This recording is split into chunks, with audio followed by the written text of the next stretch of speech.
Hello, Illinois, and welcome to the National Cybersecurity Center's Cybersecurity for State Leaders program. I'm Forrest Senti, Vice President of Programs and Operations. And I'm Maddie Gullickson, Program Director for our Secure the Vote initiative. We are so excited to be here with you today. The National Cybersecurity Center, or NCC for short, is a Colorado-based nonprofit dedicated to cyber innovation and raising awareness of pressing cybersecurity issues. Our programs cover things like cyber education, election security work, and a co-development of the first ever Space Information Sharing Analysis Center. Our mission is simply to do what we can to secure the world, and that's why we're excited about this program today. Because did you know that almost 95% of all data breaches come from the government, technology, and retail sectors? Governments are huge targets, not only for their data, but also for the fact they deliver critical services. And as leaders in state government, you are the front lines in helping to defend against ongoing attacks. You are the front lines of democracy. By championing investments in cybersecurity for your state, as well as modeling strong cybersecurity practices for your colleagues and constituents, you are leading the way to a stronger cyber future for all of us. And that's why we've designed today's training with you as legislators and legislative staff in mind. We know you're busy, so if you need to drop off at any point during today's live session, we've created an on-demand, self-paced option for you to take to complete today's modules. This can be accessed at any time via cyberforstateleaders.org. Once you've finished today's training, or finish the training on your own time, and take a short post-training survey, you will receive a certificate demonstrating your completion as well as your dedication to advancing cybersecurity in your state. We've developed a dashboard on our website that will track the number of certificates per state, so make sure to get your certificate and share through your LinkedIn or social media channels to do your state proud. We've created an additional opportunity to elevate your state's commitment to enhancing cybersecurity, and that is a cyber charter that state leaders can sign. You can nominate a leader to sign the charter by emailing us at cyberforstateleaders@cyber-center.org. And with that, let's get ready to dive into our modules. We've broken these topics up into three main categories, and including an overview of why cybersecurity matters for your state, a breakdown of some of the major attacks you could be a victim of, and finally an outline of some key steps that you can take immediately to start better securing yourself. Please keep in mind that in spite of the challenges of pulling the training together like this in the midst of a pandemic, the benefit is that we've been able to bring together a series of experts from all over the country. And while we personally had the opportunity to use the studio in the making of some of these videos, other experts were kind enough to bring us into their homes and offices. Some of the experts you'll hear from today include people like West Virginia United States Senator Joe Manchin, former DHS Cybersecurity Deputy Undersecretary Mark Weatherford, and people like senior experts and researchers at Google, Microsoft, and even IBM. And above all, we even have a special message from Shark Tank Shark and cybersecurity guru, Robert HERJAVEC. And because we have limited time, we have added an additional section for discussions and information on things like election security, resources from the Small Business Administration, as well as tips from experts on how to prepare for and respond to cyber attacks. Throughout the year, we'll be adding additional materials, so keep an eye out. So before we get started, we want to say a huge thank you to the speakers who have shared their time and thoughts with us, and to Google for supporting this initiative and helping to make it possible. One of the speakers to help kick us off is Illinois Congressman Adam Kinzinger. Congressman? Hi everyone, my name is Adam Kinzinger, and in Congress I'm heavily invested in working to shore up our cybersecurity and to better identify the threats that we face here at home and abroad. I appreciate that your organization aims to educate state officials on best practices when it comes to cybersecurity.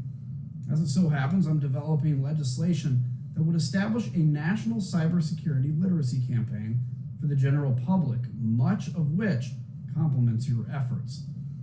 Understanding the threats to our democracy is critical, and making sure all Americans are taking an active role in the defense of our democracy should be a priority. I believe that ensuring our elections are safe and secure is critical to our system of governance and our faith in these institutions. We know that there are bad actors looking to undermine our democracy and the freedoms that we hold dear. Over the years, we've thwarted attacks and worked hard to mitigate infiltration by malign influences, but it will be our preparedness and continued vigilance against such attacks that matter most in the months and years ahead. Election integrity is a pillar of our democracy, and as we continue to navigate the advances in technology, we must continue to discuss ways to protect our voting infrastructures. We know that Russia and China are actively seeking to undermine our institutions, and with every new election, comes new opportunities for these and other adversaries to probe our defenses. That's why we cannot rest on our laurels. Instead, we must work every day to not only protect our election systems from malign actions, but also to help our constituents better understand the threat we face from misinformation. Again, thank you for your efforts to join together to find solutions and your interest in learning more about these important issues. Thank you so much for that message, Congressman. To complement it, we have our CEO, retired Lieutenant General Harry RADUEGE.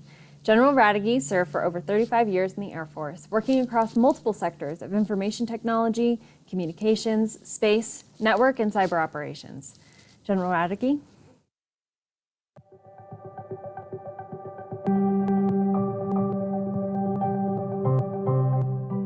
Hello, my name is Herman Stockinger. I'm the Deputy Director for the Colorado. Hello, state leaders. I'm Harry RADUEGE, CEO of the National Cybersecurity Center, and I thank you for joining this training session. Cybersecurity could not be a more critical issue at this time, and I am grateful that so many of you are willing to take this time to learn how to defend yourselves against cyber attacks. I have worked in the areas of network operations and cybersecurity my entire career, from protecting the global information networks of the Department of Defense to developing cybersecurity risk management programs throughout various sectors of government, industry, and academia. I've had real-life, frontline experiences in protecting, defending, and restoring information networks from physical attacks, like establishing the restoration priorities for over 5 million circuits in New York City following the 9/11 terrorist attacks, to fighting cybercrime, espionage, and service denial attacks across both public and private enterprises. As I look across the landscape of what we now know as cyberspace, I see more opportunities for connectivity, collaboration, and innovation than ever before. But at the same time, I also see the rise of foreign threat actors, criminal organizations, and nefarious individuals who can do nearly irreparable damage with a few swift keystrokes. Never before have we dealt with such instantaneous threats, leveled against every sector of society, working daily against our individual identities and assets, critical service distribution systems, information trustworthiness, and the integrity of our most important critical infrastructures. The most recent Microsoft Exchange vulnerability, targeted at the tail of the SolarWinds incident, reveals just how important cybersecurity has become at the federal, state, and local levels of government. And of course, the recent scare at the Florida water treatment facility only makes the connection between cyberspace and our physical space that much more real. Issues like these that states and localities are facing today underline why your participation in this cybersecurity training is so important. State governments provide many services and functions that are critical to maintaining the integrity of our democracy, and you are a critical part of the defense of those activities. So not only do I hope that this raises your level of engagement on cybersecurity topics, but I hope you take advantage of individual cyber best practices shared here today, because by doing so, you are strengthening your state's operations and defenses. Thank you and enjoy the training.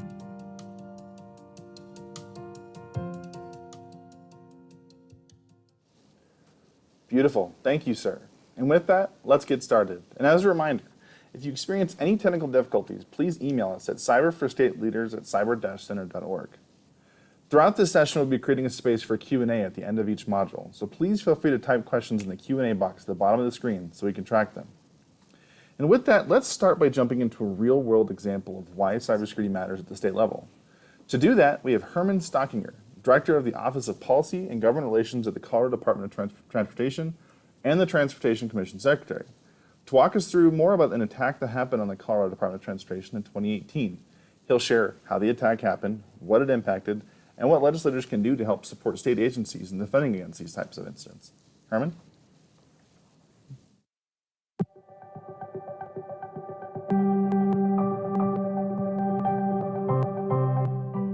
Hello, my name is Herman Stockinger. I'm the Deputy Director for the Colorado Department of Transportation, or CDOT, and I'm here to talk with you about how our agency handled a cyber attack. On February 17, 2018, an attack began to occur on CDOT's computer network. This infiltration made its way through CDOT's network, affecting servers, users' computers, and data by ransomware. Every entity of CDOT's business operation was affected in some way, and it initially put the majority of communications and operations in the dark. Questions like, can we pay our employees? Can we pay our contractors? Did the attack include infiltration of our highway electronic sign network? Even the question of how do we keep 3,000 employees busy if they can't use the computer for an undetermined amount of time were questions we realized we really weren't prepared to answer. CDOT has experience with large-scale disasters. In 2013, Colorado had unprecedented floods that washed away highways. We created an emergency response team to handle that disaster. One wouldn't think a computer software disaster is on the same scale as a natural disaster, but it really was. Similar to the response to our 2013 floods, we developed an emergency response team at CDOT. And on March 3rd, the state established a statewide unified command, including cybersecurity experts from the Colorado National Guard and led by the state's emergency management agency. Unified command not only focused on CDOT's cyber network, but the larger potential vulnerability to the statewide network. Our headquarters auditorium became a 24/7 command center where dozens of experts worked around the clock to find and eliminate threats. And then, when monetary ransom deadlines were not met, a second intrusion occurred.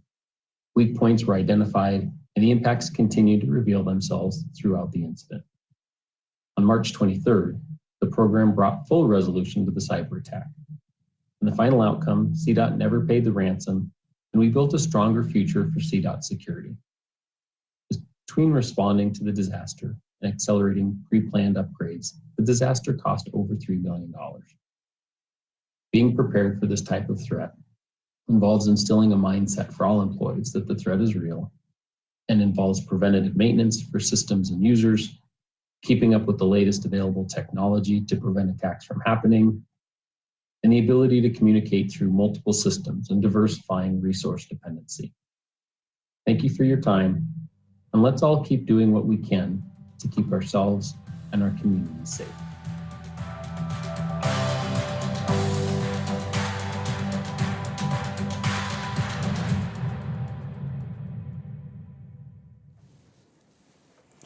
Herman, we truly appreciate you walking us through that experience.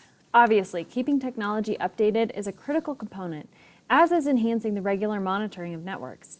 His discussion raised an unsettling question that more communities and companies are having to face, whether or not to pay ransoms in the face of these types of attacks. And it's not just large state governments or companies that are dealing with this challenge. Cyber attacks on local governments have increased nearly 50% since 2017. Often the attacks look and feel similar to the CDOT example, where data and files are ransomed in exchange for a large payoff, usually in the form of cryptocurrency. Governments must make the choice to either find or reconstruct a backup of the information being ransomed, or pay. Attacks like these on local governments, or even hospitals or school districts, can be crippling because communities may not be properly resourced with the tools, staff, and best practices needed to prepare against criminals. If they don't have the needed structures and resources, chances are they don't have backups or monitoring in place to avoid paying the often hefty ransom. And every dollar spent to a cyber criminal is a dollar not spent in that community on critical needs and services. And this leads us to another important discussion point. As we work from broad cybersecurity issues at the state level to your personal security, we want to emphasize the varying levels of complexity involved in securing enterprises. Personal security can feel very complex, which is why we're excited to share the resources that we will today. but the time, resources, and strategy required to protect entire state and local enterprises is incredibly challenging. Basically, while the steps we will walk through later on will make you personally much safer, the steps to make state enterprises secure are far more costly and intensive, and your role as a state legislator is critical in supporting those efforts. Absolutely. And while there are some best practices, cybersecurity resources and tools are not one size fits all. And part of this challenge is navigating that policy area. In order to move forward as communities, states, and even a country as a whole, we have to learn what our communities actually need and how to maximize local, state, and federal resources to meet those needs. Heather NAUERT, former spokesperson for the United States Department of State, is here to share a little more about the threat landscape that the various levels of government and society are facing, as well as a key exercise that various organizations can develop to help highlight gaps, as well as clarify strategies to respond to incidents. Heather?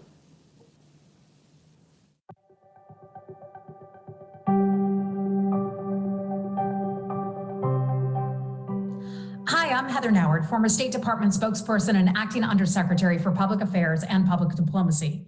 Here today to talk to you about the importance of cybersecurity. This is one of the most important issues facing America today and was one of the top issues that we worked on while I was at the State Department. Every day across America, adversarial foreign governments and criminal groups look for ways and new ways to infiltrate our networks. Cyber hacking and ransomware have become weapons of choice for these groups. Why? Because it's cheap, it's easy, and can be so lucrative.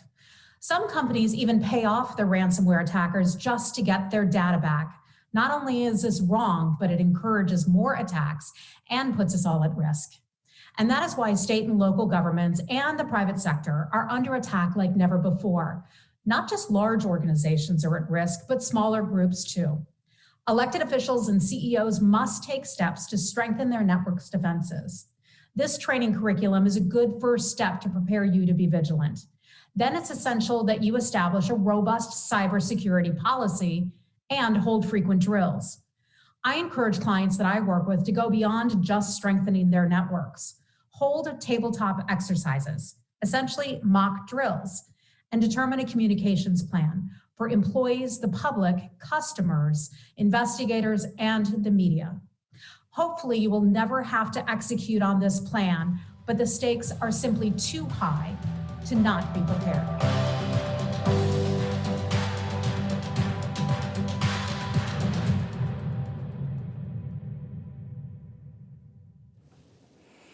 Thank you, Heather. I know here in Colorado, the Secretary of State's office hosted a tabletop exercise on cyber attacks and elections, and it certainly helped drive a lot of great strategic connections and discussions.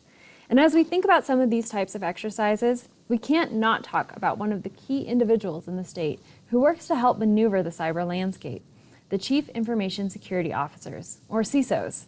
While primarily responsible for helping to protect the state enterprise, CISOs can be key in connecting local communities with resources, as well as help drive policy direction. To help walk us through more of what CISOs do and how they can be a resource in the policy arena, we have Debbie BLYTH, Colorado CISO. Debbie has been Colorado CISO since 2014 and brings over 14 plus years of information security experience to the position.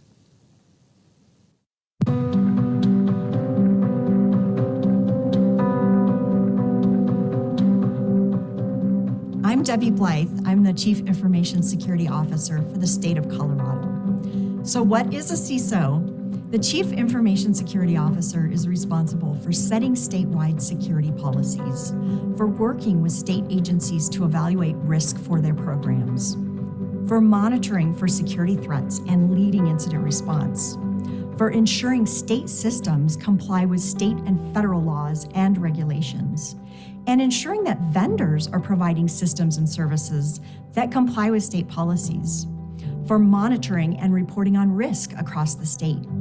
CISOs are protecting against things like ransomware, which lock up systems until you either pay the ransom or restore from backup.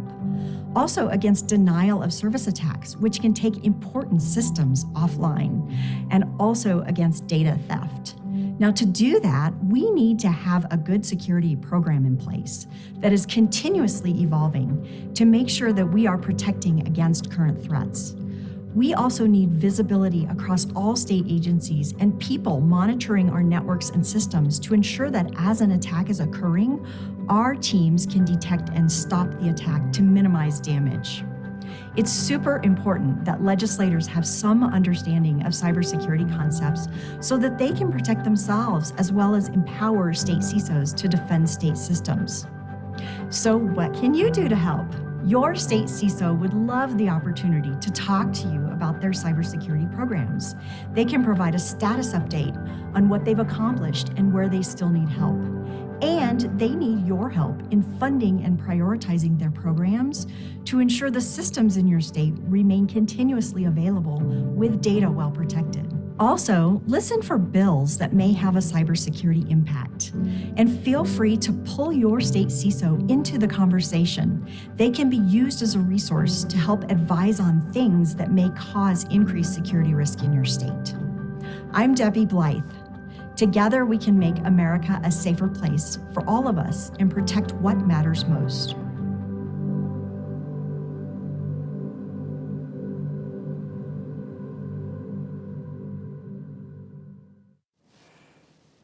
Thank you, Debbie. Your work and the work of all CISOs is critical. We hope you all get to know your CISOs after this training. So, faced with the complex state, local, business, and personal challenges, what can you do? Well, one of the first things is to become aware of how cybersecurity impacts the lives of your constituents and your own life on a daily basis. But alongside that awareness, it is important to start to learn that there are practical steps you can take as a policymaker and an individual to begin proactively working toward a cybersecure future. And that's what you're doing right now by taking this training. We won't cover every major threat or all the tools in the toolkit today, but we are going to cover some fundamentals that will help create a foundation for more cyber learning. And by establishing a strong foundation, you can continue to add not only to your personal learning and security, but to greater policy awareness for your state. To drive that point home, we have a special message from West Virginia Senator Manchin, Chairman of the Senate Armed Services Subcommittee on Cybersecurity, on how the work you do to learn more about cybersecurity on a state and personal level makes us all safer. Senator Manchin. Hello, I'm Senator Joe Manchin, and I appreciate this opportunity to touch on the importance of cybersecurity. As we know, cybersecurity awareness is vital across many different sectors, both personal and official. I'm proud to serve as chair of the Senate Armed Services Cybersecurity Subcommittee, which oversees policies and programs related to cyber forces, operations, and capabilities.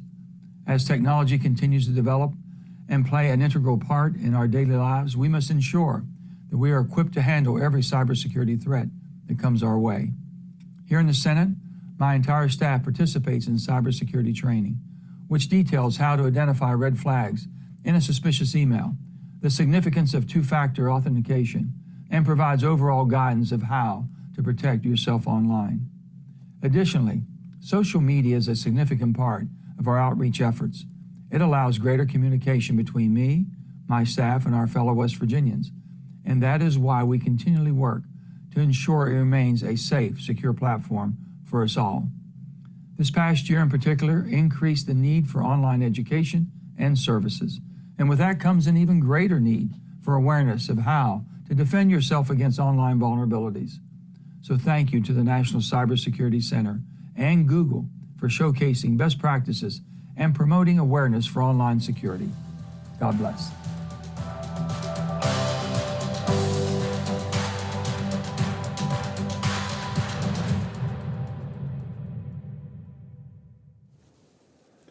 Senator Manchin, thank you so much for your hard work and leadership on this issue. And as he pointed out, you as legislators and you as staff can be a key part of your state's cybersecurity.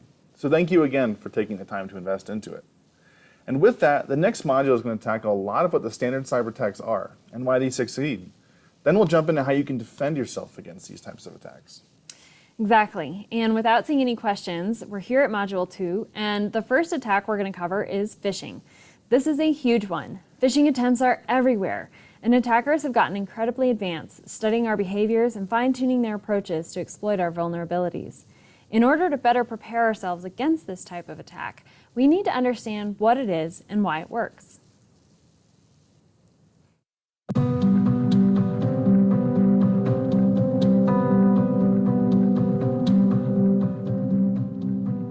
Imagine checking your email and receiving an alarming message about one of your online accounts. The email says that your account has been compromised, and it provides a link to enter your private information. The email sounds and looks legitimate, but it wasn't real.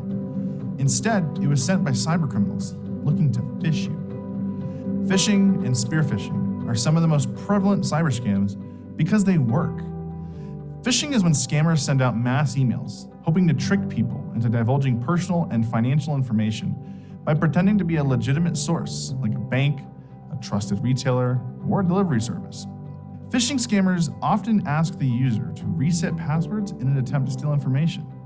And unlike random phishing scams, spear phishing, just like it sounds, is highly targeted and points directly at you. Spear phishing scammers might even use social media or other public information to find out personal details. Then, they use this information to craft fake emails that sound believable and real. This type of scam is one of the most popular methods used against people of influence, just like you. If you fall for a campaign like this, you may end up downloading malicious software or malware that can infect your device.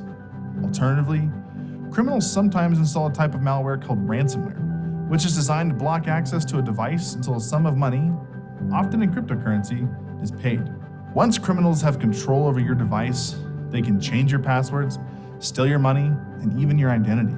The good news is that there are ways to help prevent phishing emails from impacting you. Knowing what they look like is the first step.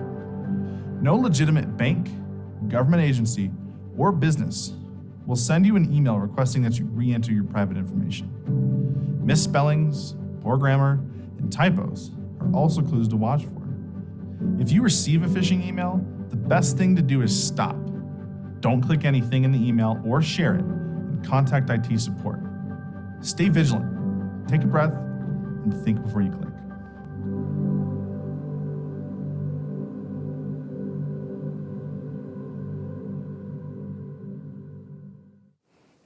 Thank you for that, Forrest. One of the things that criminals and bad actors are trying to get through phishing or spear phishing attacks are your passwords.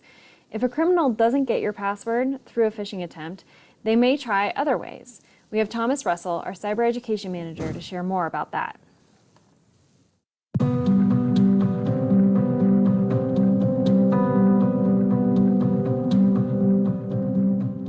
Did you know the average person has 27 online accounts? And each of those accounts requires picking a username and a password.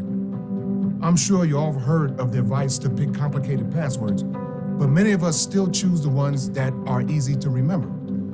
On top of that, a lot of us use the same passwords for all of our online accounts, which only increases the chances of being compromised. Part of the reason we may not get too creative when it comes to passwords is because we might assume it takes a lot of work to hack millions and millions of passwords, and so ours is likely safe. But it's not as hard as you might think. There are a few ways hackers work to get your password. Brute force is the simplest, but can also take the longest time. Hackers simply try every combination of words and symbols they can. To make brute force attacks easier, hackers might use a tactic called a dictionary attack.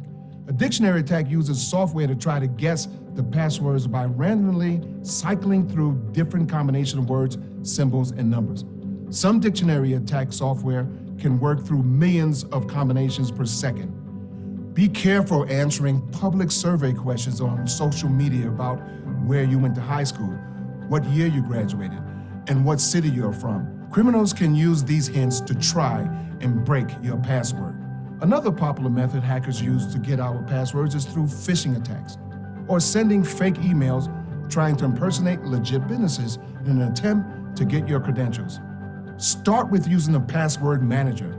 These require you to remember only one complicated password to access your personal password vault. For all your other accounts, the password manager generates complicated random passwords. If you don't use a password manager, try using phrases instead of single words. And whatever you do, don't write your password on a sticky note and leave it on your monitor or on your desk where someone else can see it. Remember, your password is the first line of defense to protect your online information and a starting point for all good cybersecurity.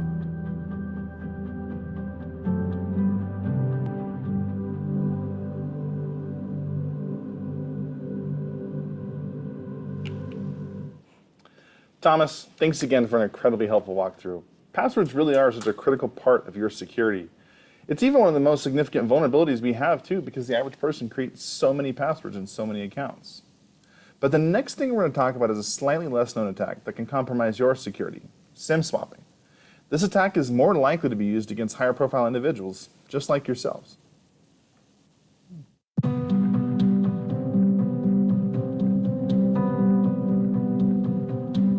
A SIM card is a small plastic chip in your phone that tells your device which cellular network to connect to and which phone number to use.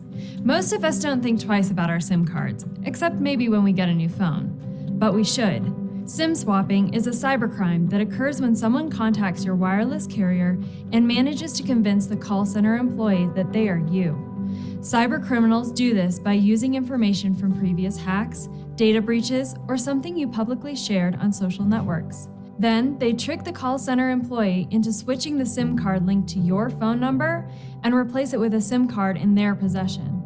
In some cases, SIM numbers are changed directly by telecom company employees, bribed by criminals.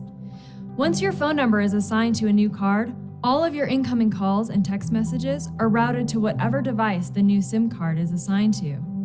This makes it easy for a bad actor to access your online accounts because they can use two-factor authentication against you, because they are now the ones that account security information is sent to. The devastating results could be anything from selling your social media accounts to stealing your identity.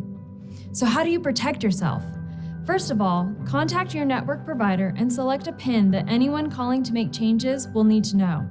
Secondly, use better two-factor authentication, such as the Google Authenticator app, rather than short message service, aka text. The Authenticator app links to your phone rather than your phone number, meaning that a hacker would need to get a hold of the actual device in your hand. The next time you pick up your phone, just remember there is more than one way to hack your accounts, and it could come directly from your number. Stay vigilant. A little extra caution could make all the difference.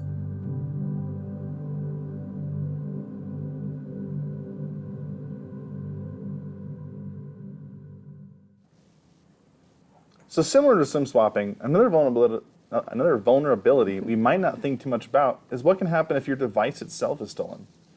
As legislators, you actually might be a greater target of this type of attack. And here to talk to us more is security expert MAURICE Turner.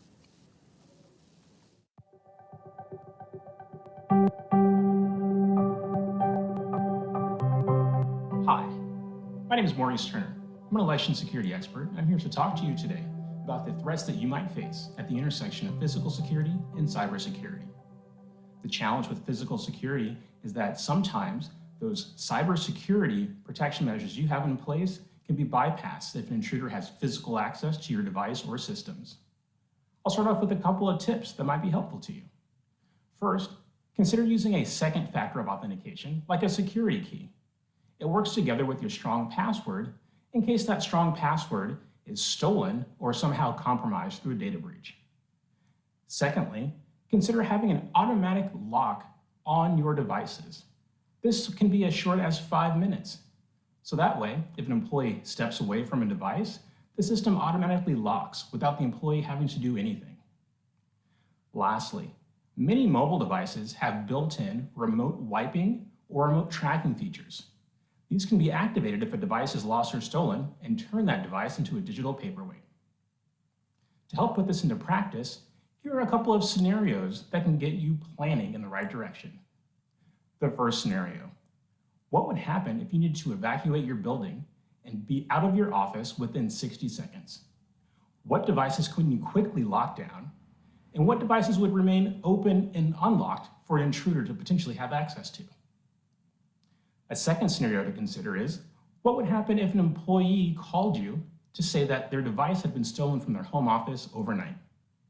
How would you be able to restrict access to the data that's on that device, or to help prevent that employee from being impersonated online? These are just a couple of things to consider at the intersection of physical security and cybersecurity. And as always, practice makes perfect. It's just like buckling up when you get into a car. At first you had to learn it and someone had to show you, but now it's just second nature. So hopefully security will be second nature to you as well. Thank you for your time, and especially thank you for your efforts in keeping yourself and our community safe.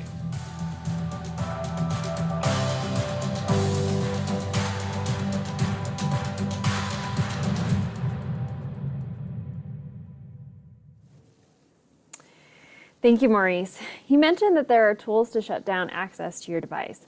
For more details on this topic, we suggest you take a look at the one-pager in the supplementary materials and associated links to the type of device you have to dive deeper into how to protect it if it's stolen. And to close out of this section, we're going to switch gears to an even less tangible threat, but one that now takes place in our world daily, that of misinformation and disinformation. For this discussion, we have the NCC's Chief Strategy Officer and resident cybersecurity expert, Mark Weatherford, to share some insights.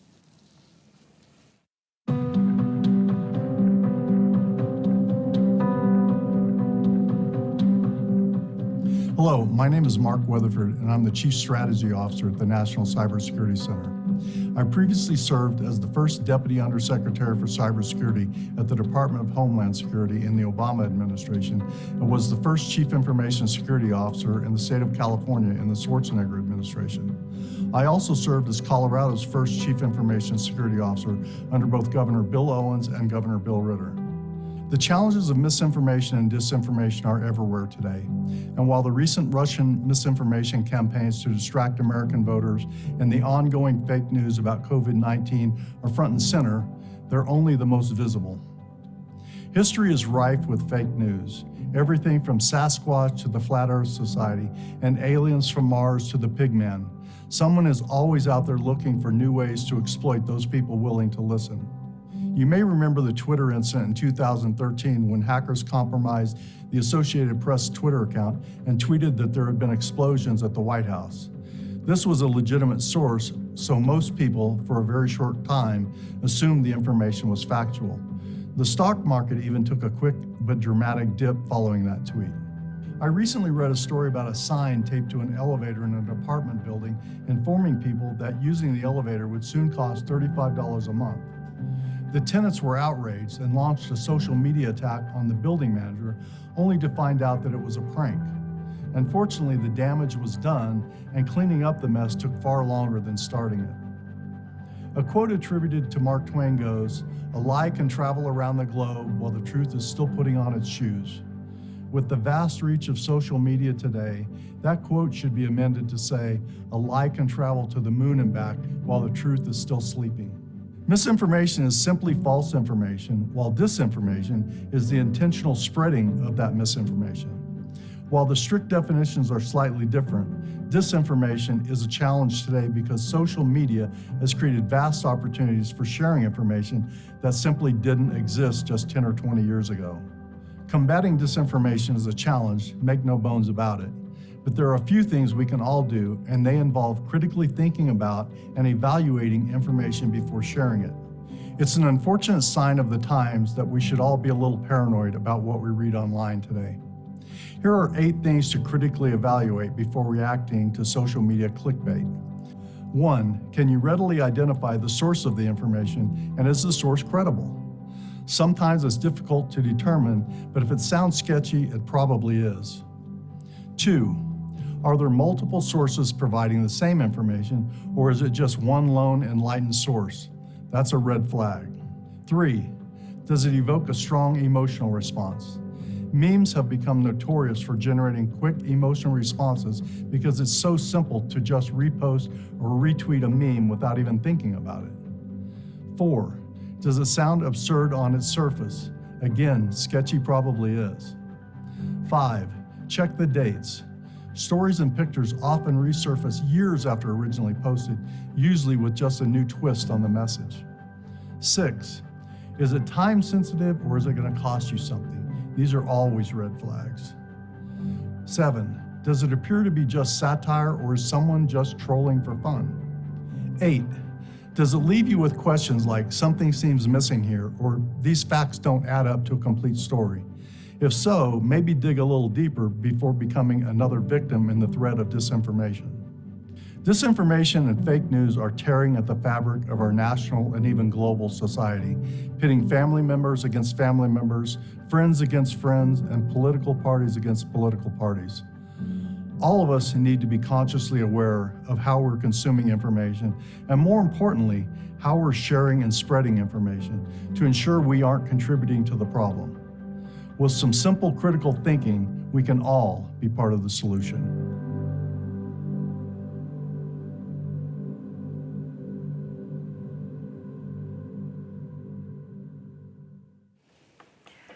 Okay, that was a ton of information, and now I could imagine we are all feeling a tad bit nervous about how we can protect ourselves against all of this. But the great thing is that if you incorporate the habits of the next module into your daily life, you will significantly reduce your risk of any of these attacks being successful against you. And again, that's crucial, because the safer you are, the safer your colleagues and constituents are. And with that, we'll dive into the final module on how to protect yourself against these types of attacks. Exactly. Thanks, Forrest. So we've covered why cybersecurity matters and what types of attacks you may see. And now we're going to tackle the most important part, how you can protect yourself and not get duped. There's a lot of material in this section as well, so if you have a tough time taking notes, know there are one-pagers available to highlight the main tips on our site. We've broken down a lot of these top tips for practicing excellent cyber hygiene into a hopefully easy to remember acronym that Robert HERJAVEC, Shark Tank star and founder and CEO of the HERJAVEC Group, has been kind enough to break down for us.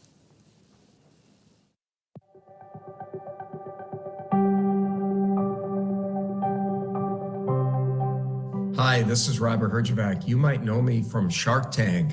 What you might not know is I'm a cybersecurity expert.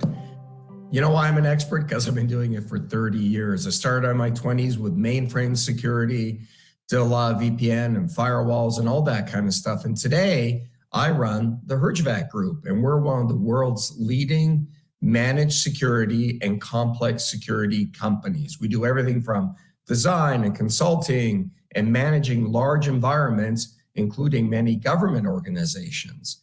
And we all know, especially governments, how much we are all under attack. The level of attacks is increasing at a rate never seen before. And it's just going to continue with this post-COVID world and everyone working from home and the digital economy. It's only going to get harder. And you know what? You got to stay smart online and don't get duped. And what does that mean? Deploy multi-factor authentication. Update your software regularly.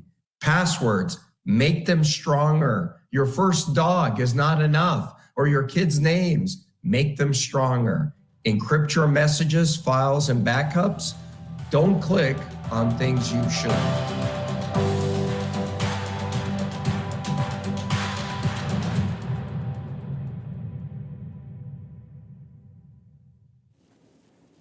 Thank you so much, sir. We couldn't have said it better. Now let's get into the details. To start with deploying multi-factor authentication, we are pleased to have Lucian Teo, Google's online global safety lead, to help clarify what multi-factor authentication is and how we can and should be using it.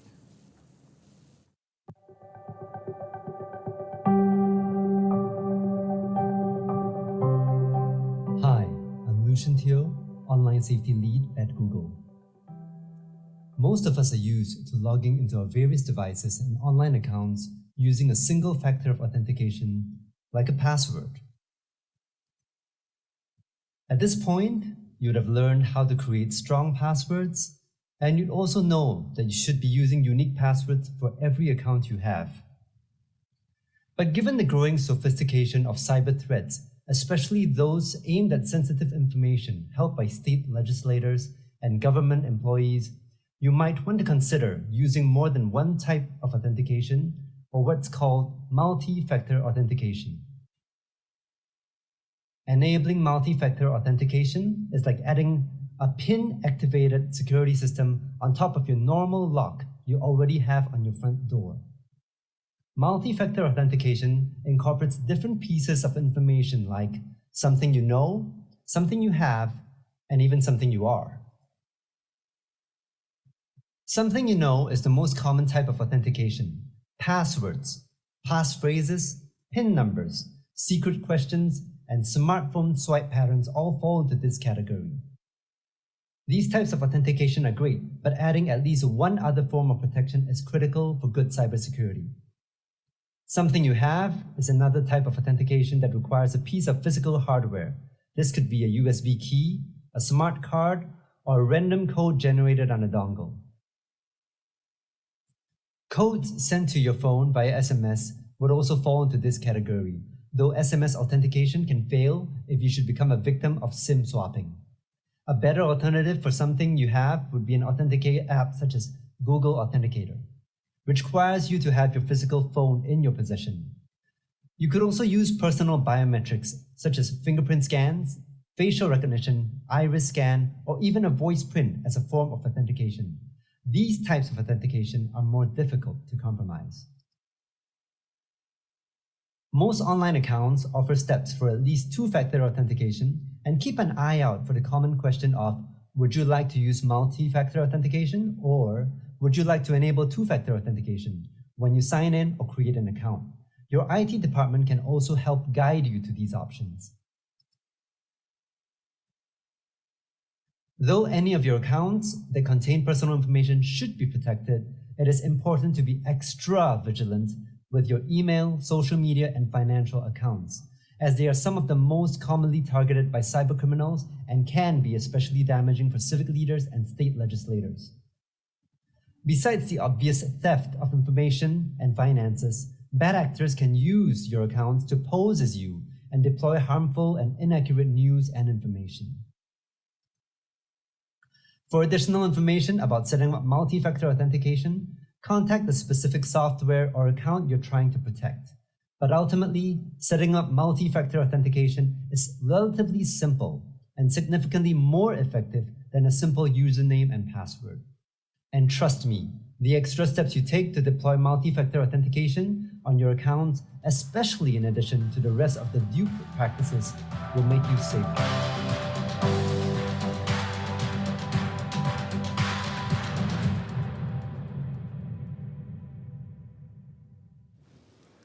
What a great explanation, Lucian. Thank you for that. And with that, let's talk through software updates, why they matter, and how to do them. Software updates are particularly useful in protecting against things like malware attacks. And here to share with us what to do about that is Ethan Chumley, Senior Cybersecurity Strategist for Microsoft's Defending Democracy program. Ethan, take it away.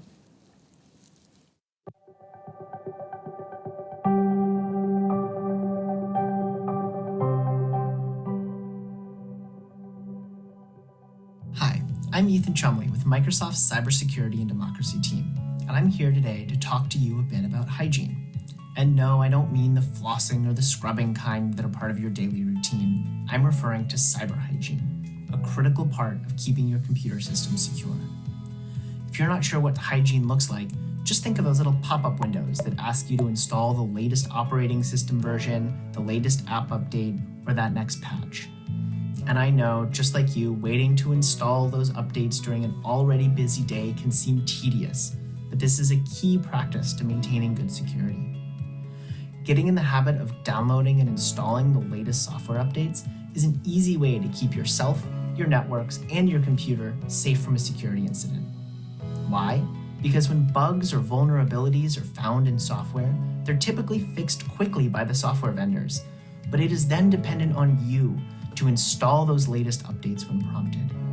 Just like flossing, updating your systems is a routine preventative action that can keep intruders out and keep your data safe. Not to mention, it's a lot cheaper to be preventative than to clean up after the fact. We encourage regular updates across all of your devices, from the apps on your phone to the software on your laptops, even the smart fridge and Wi-Fi connected thermostats you may have in your home. Of course, your IT departments need to update shared servers and websites and backend systems too. Patching and restarting those shared servers might cause some downtime and feel inconvenient, but well-communicated maintenance windows during off-peak hours are essential to good security across all IT-owned systems. Your security needs are ongoing and they're constantly evolving. There are bad guys out there hoping that you don't apply the latest patches and updates because you'll just be making their jobs easier.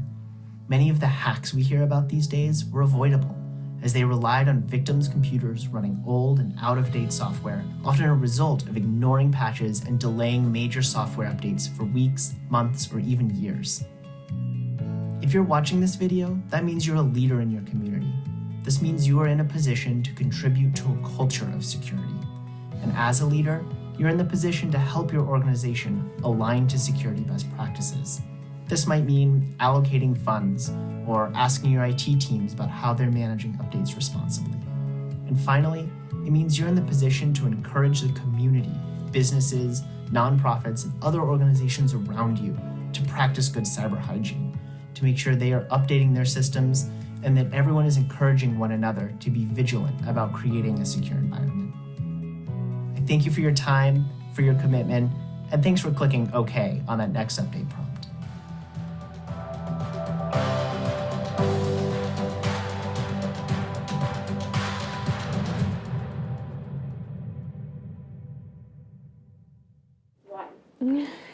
Thank you, Ethan. If only we could get into the space of thinking through our cyber hygiene like we think of our regular hygiene habits.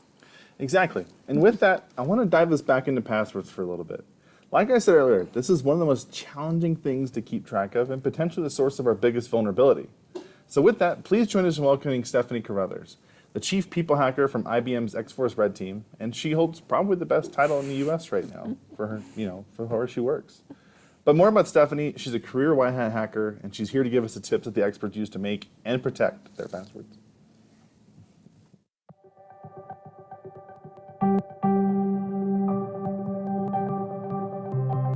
Hi, my name is Stephanie Carruthers, or you can call me Snow. I'm the Chief People Hacker at IBM's X-Force Red. I'm so excited to be talking about passwords with you today. Now, to set the stage a little bit, my team and I, we're a bunch of hackers. We're paid by organizations to find flaws in their cybersecurity before criminals do. Now, with that being said, I wanted to say that I'm coming at this from an attacker point of view. As I'm talking about passwords, I'm also going to be talking about how to make yourself more secure. So you might hear things like your password should be strong and secure, or your password should be long and complex. But what does that actually mean? First, let's take a step back to really understand how criminals can crack or brute force passwords. So let's say you're signing up for a new website and you enter in your new password. Well, what the website does is it takes that password, it scrambles it all around, and it saves it in a database. That scrambling process is called hashing. So if a criminal breaks in and steals all the hashes from that database, they can't just read your password. But what they do is they use really powerful computers and word lists. Now, each word on the word list is hashed as well. It has that same scramble. So what they do is they take your hash of your password that they got from the database and they run it against their word list. And once they find a match, they know exactly what your password is. Now, here comes in your password should be long and complex. So if you take a password that's only 8 characters long and let's just say lowercase letters, that could take seconds to crack. Now, if you take a password that's 10 characters long, let's say 8 lowercase letters and 2 special characters, that could take hours to crack. Hopefully you see where I'm getting at here. Take a password that's 12 characters long and a mix of random uppercase, lowercase, special characters, numbers, just this mix of things, that could take years to crack. Which is perfect. A criminal's probably not going to wait years for your password. They're going to move along to someone else. Now, what do I recommend? I say to be safe, 16 characters, and make sure it's that complex, that randomness. You want to make sure you cannot read any words or see patterns. The key here is the randomness. Now we're on to our next issue of password reuse. So let's say there's a website you log into often. Let's go with your bank.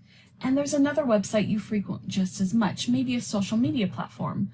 When you created accounts on these, they probably had some type of strong password requirement. So you use the same one on both websites. Now, maybe that social media platform had not a great security posture. An attacker was able to hack in, steal the hashes, crack your password, and they now have your username and password. Well, attackers are clever. They know that you probably use the same password through different logins. So they might try them at other places, like your bank. Now, that is an issue, but to combat this, we can use password managers. Now, password managers is a place, think of it like a database that stores all of your usernames and passwords to every login that you have. Now, there's many options for password managers. Most of them even have free tiers for the everyday consumer.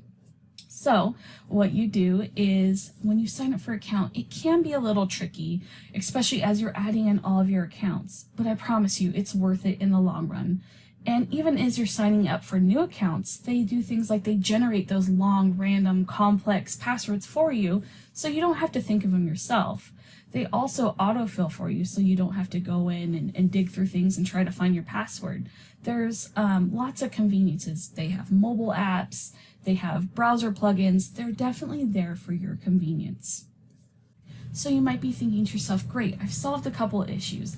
I know how to make a long, complex password to my password manager, and my password manager stores all of my unique login credentials. Now, what happens if an attacker actually gets the password to my password manager, or still another website that has a long, complex password? Then what? Well, this is where multi-factor authentication comes into play. Sometimes it's referred to as two-factor authentication. Essentially how it works is if you log into a website and you supply your username and password, you still have to supply a second factor. Now that might be a code in a text message or something you have to approve on an app on your phone. There's different ways that this could work. But essentially, if the attacker doesn't have that second code, they can't log into your accounts. Now, it's really important that you deploy this everywhere you can across every account. Typically, it's under security settings in your account. Now, this isn't the silver bullet.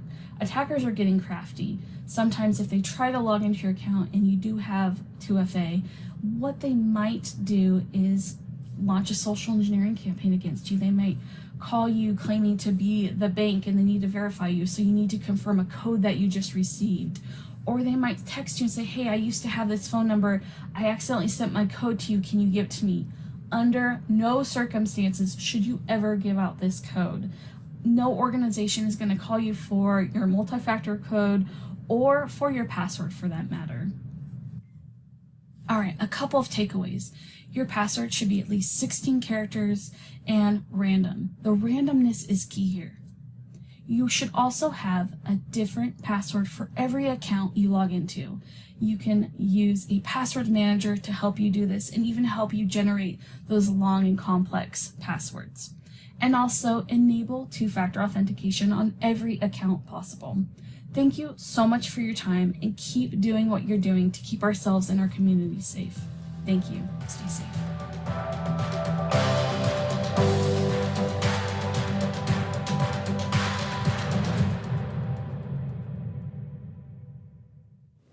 That was a great explanation, Stephanie. While 16 characters may be a little daunting, think about it this way. If you use a password manager, and there are several now, examples include LastPass or Keeper, Dashlane, then you really only have to come up with one super complicated password. And that will keep you way more secure online. And with that, the next thing we're going to talk about is encrypting emails and files and backing these important files up. These two are thrown together because they're complementary. They both help protect against malware attacks and help protect you in case someone does get into your stuff. Our presenter on this issue is NCC board member Leslie KERSHAW from Siren Solutions, and we're excited to share her 20+ years in cybersecurity to talk through encryption and backing up files.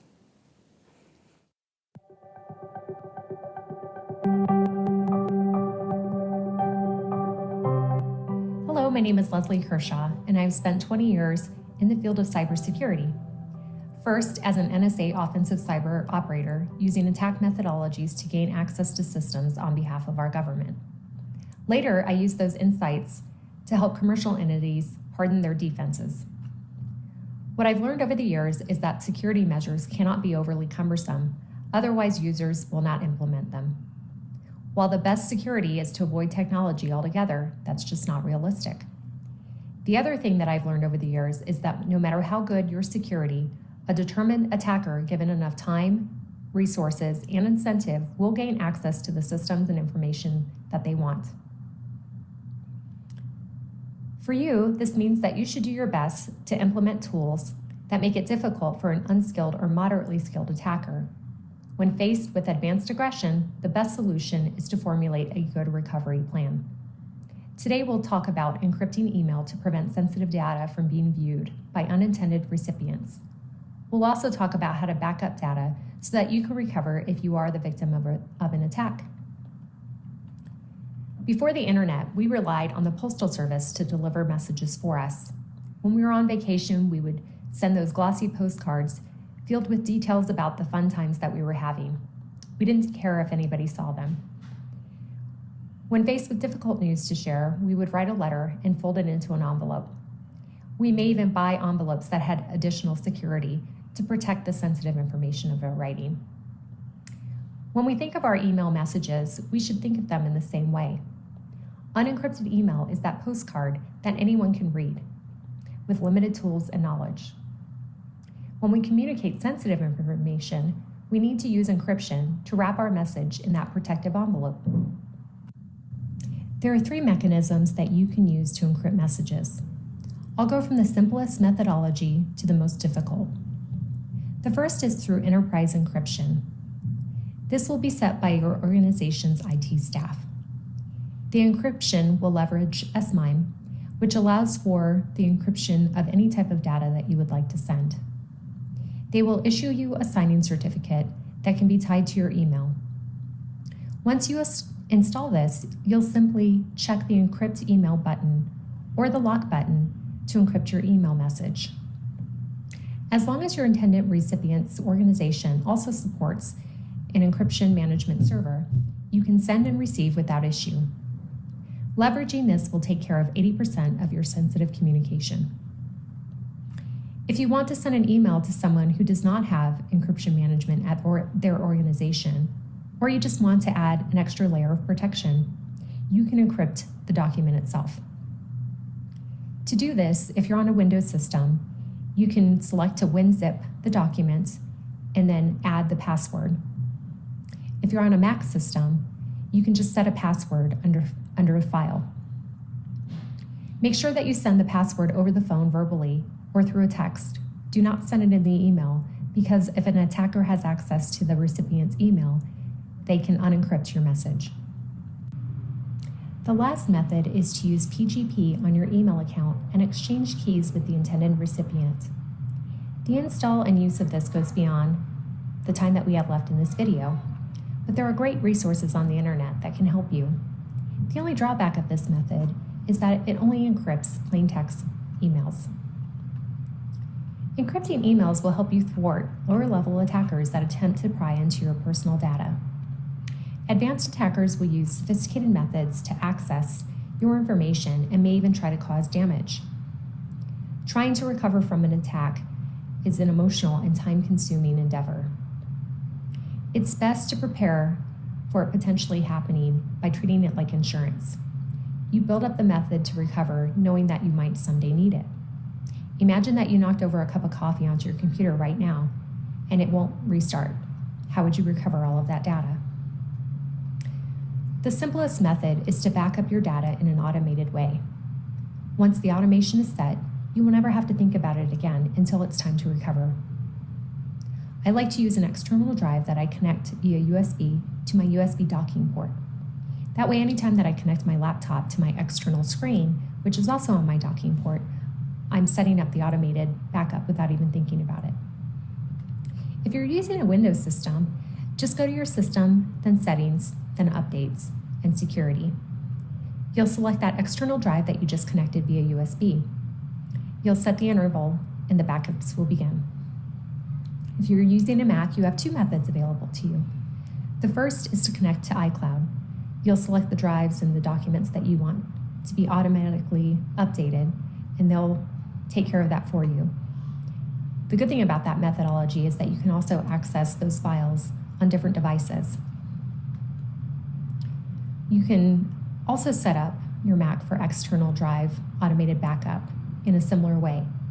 You'll just go to System Preferences, select the time machine, and follow the prompts. I hope that you never have to recover your files or that you're a victim of an attack. But if you are, I hope that this helped you prepare. Have a great day.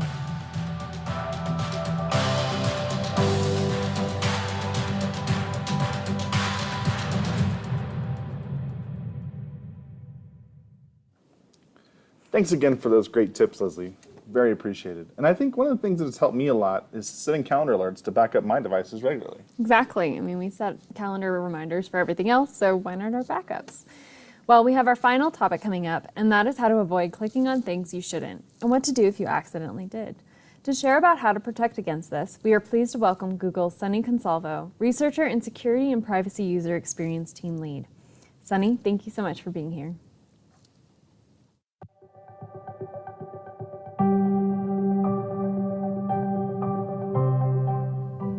Hi, I'm Sunny Consalvo, a researcher at Google who focuses on security, privacy, and abuse topics.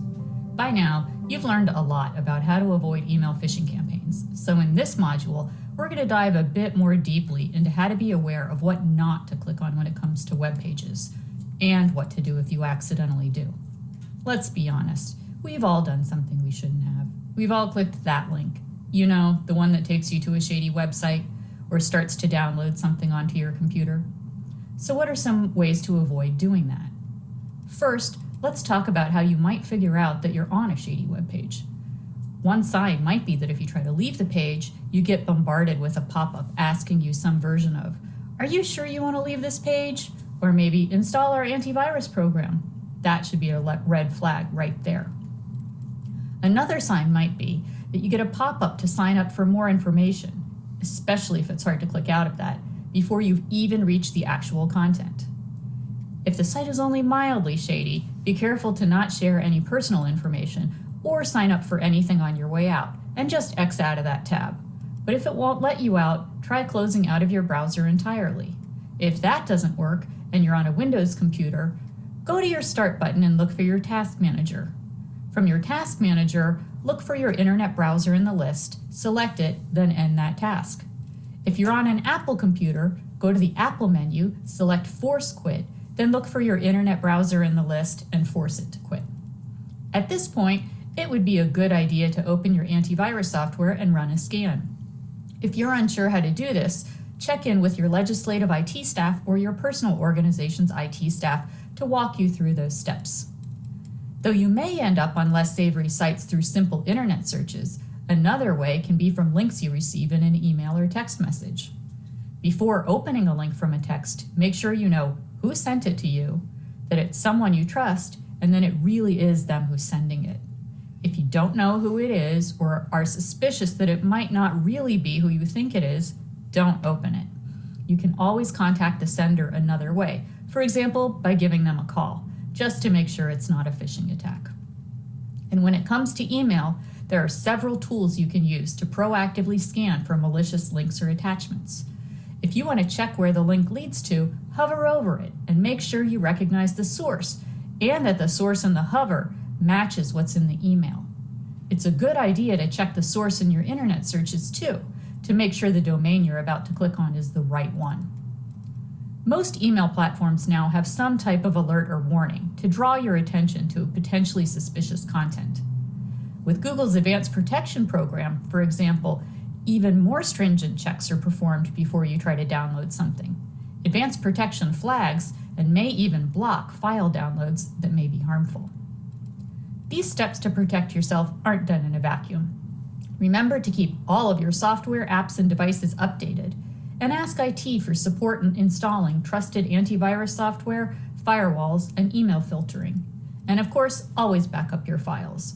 Criminals can't make you pay for information you already have. If you think your computer or device may be acting in a strange or suspicious way, or if you're simply unsure whether something is wrong, reach out to IT for help.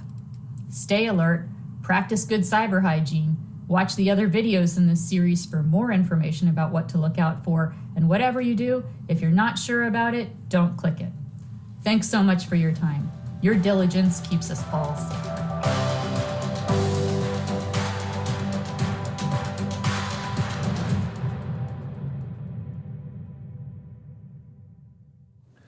Thanks again for an incredibly helpful walkthrough, Sunny. Another key thing to remember is as you were looking at various sites is whether or not there's a padlock at the top left of the URL bar, or where the web address is. Chances are, if there is one, it is more secure. And again, thank you for your time. We know that you're extremely busy, and so again, the online option is always available to you at cyberforstateleaders.org. Please also remember to take the short survey to get your certificate to show your commitment to cybersecurity. We will be tracking all of these certificates by state, so be sure to make your state proud with as many certificates as possible. And again, if you have a state leader in mind that you think should sign the Cyber Charter, please email us at cyber4stateleaders@cyber-center.org. You'll be automatically added to our newsletter that will share things like ongoing security tips and even access to roundtable discussions on various issues. Please feel free to share that newsletter with your colleagues and constituents. And finally, if you have any follow-up questions, please send them to cyber4stateleaders@cyber-center.org. We genuinely hope you learned something today and can incorporate some of these new habits into your cyber routine.